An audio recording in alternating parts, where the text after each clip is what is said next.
I'm gonna assume that that's just like after thing talk. We're not gonna watch that.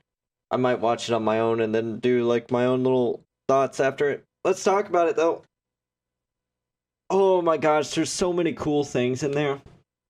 One thing I say all the time, Bungie knows how to make a good trailer. They really know how to make people get excited.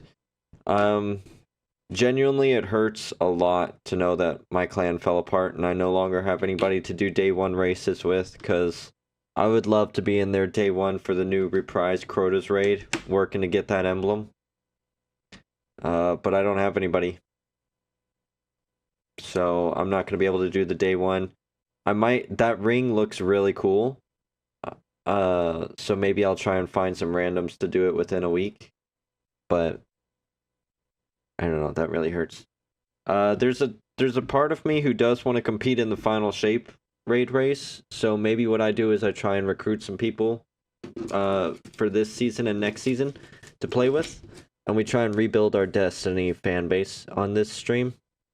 And with those people, we try and do the raid in that one, day one. Actually, does honestly make me sad to know that that I'm missing out on that. Crota's End coming back? That's crazy. Everybody was so hyped that it was Wrath of the Machine and it's Crota's End. That's funny. The weapons look amazing. They're bringing back Kvostov. Love it. Red Death. I loved Red Death. I didn't have many exotics in D1. Red Death was one that I had and used all the time. Dragon's Breath. Everybody said that rocket launcher sucked in D1. You know? Everybody was like, oh, why use Dragon's Breath? You've got Gjallarhorn. No, everybody talks about how badly Dragon's Breath was in D1, and then they're like, oh, I want it to come back in D2, and now it's coming back. So let's see if it sucks. Let's see if it's good.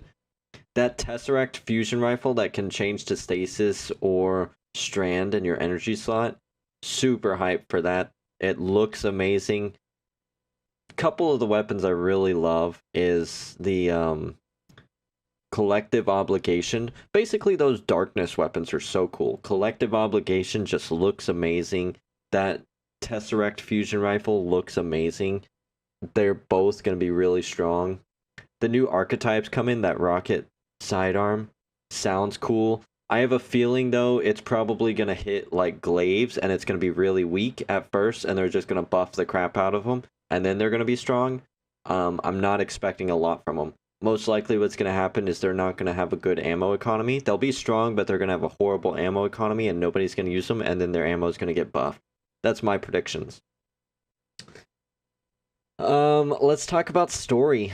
So first off, season 22 looks like it's focused on the Hive. Unfortunately, that video was in some Asian language. I apologize. I have no idea. I'm assuming this is probably Korean. But I don't know why it just seamlessly transferred into that. I'm assuming just from what we saw that Eris Morn is looking to betray us now. The dark future's coming alive where she takes over. Now I really want Savathun to be on our side. So at the same time, though, I don't really want to lose Eris Morn because she's been around a while and she's been helpful and she's been nice. I like her character, but that would be crazy character development if that's the case. The Ship Stealer girl, I don't remember her from the Fallen. She seems to have taken a back foot. She had no showcase at all in the final shape, so I don't think she's going to enter the Traveler. I think she's being saved for after final shape territory. There was Hive in there, but I don't think I saw anything relating to Xivu or Wrath, so I think she's also being saved for final shape, which she deserves to be. Character as big as that. The three biggest Hive characters need their own expansions, right? This expansion is for the Witness, not for Xivu or Wrath. Cayde 6. What do I think is going to happen with Cayde 6? On one hand, I think he's just going to become the planetary vendor for inside the Traveler. Um, but on the other hand, I think what they're going to do is he's not going to be able to leave the Traveler. And this is an opportunity for a lot of our characters to get that closing, to fix the things that they want. You know, Zavala probably had a lot of guilt and regret for not going to avenge Cade, and this is an opportunity for him to close that regret. Ikora has been shown to constantly have doubts about almost tearing the Vanguard apart, going to avenge Cade, also not being there to support him, feeling like she wasn't a good friend. So this is an opportunity for her to close that. The Crow. This is a perfect opportunity for Uldren to come along, talk to Cade 6, earn some forgiveness for himself and from Cade for killing Cade.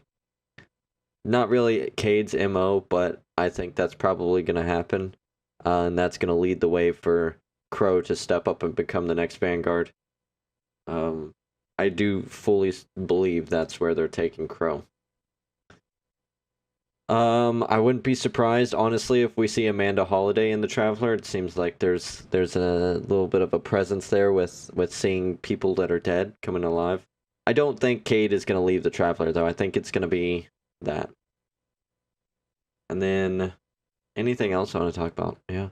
After Destiny Final Shape, those episodes looked really cool. Seeing, I'm guessing that's the Fanatic in the middle one, right? Let me see if I can go back and pull up the picture instead of y'all just looking at my beautiful face.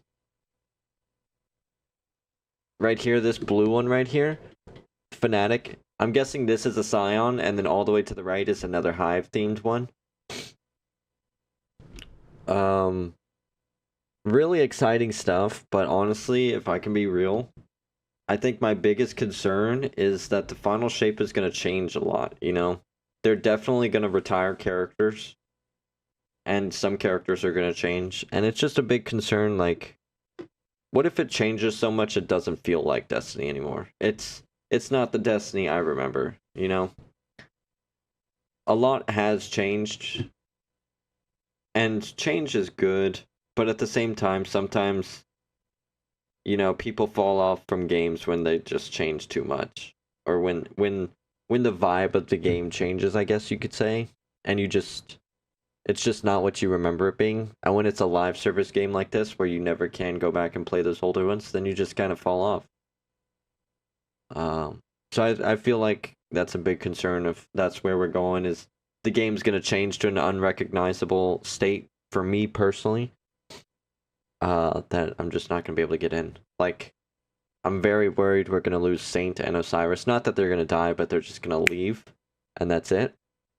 And Saint has been an awesome character. I've really enjoyed having him in there. I love his voice actor. His freaking Russian accent is amazing. You know? Zavala and Ikora, if they both step down, that'll be unfortunate. I really feel like we're leading into Zavala stepping down and Ikora being the only one left. I don't know. Only time will tell what'll happen, though.